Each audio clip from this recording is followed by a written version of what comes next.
মাই রেসিপিতে আপনাদের সবাইকে স্বাগত জানাই। আজকের রেসিপি বেগুন ভাজা, একটু অন্য স্বাদের বানালাম। একটি বাটিতে হলুদ গুঁড়ো, লঙ্কা গুঁড়ো, স্বাদ মতো নুন, ধনে গুঁড়ো,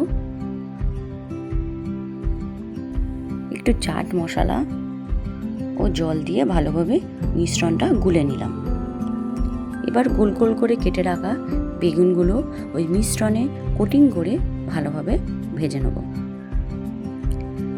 মুচমুচে করে ভেজে নিলেই রেডি আমাদের আজকের রেসিপি বেগুন ভাজা, কিন্তু একটু ভিন্ন স্বাদে। জানো তো, বেগুন ভাজা এমন একটি পদ যা ডাল ভাতের সাথেও ভালো লাগে, রুটির সাথেও ভালো লাগে, খিচুড়ির সাথেও ভালো লাগে, আর মুড়ির সাথেও ভালো লাগে। মুড়ির সাথে কোনো দিন আপনারা খেয়েছেন? খেয়ে দেখবেন, খুব ভালো লাগে। আর আমাদের পরিবারের অল টাইম ফেভারিট বেগুন ভাজা।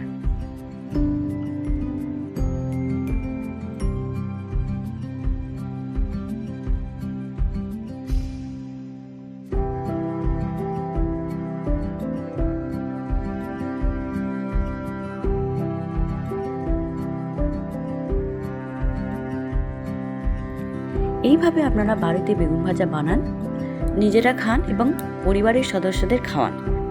আশা করি আপনাদের পরিবারের সদস্যদের খুব ভালো লাগবে। যদি আপনাদের পছন্দ হয়ে থাকে তাহলে please like, share, comment and subscribe করবেন।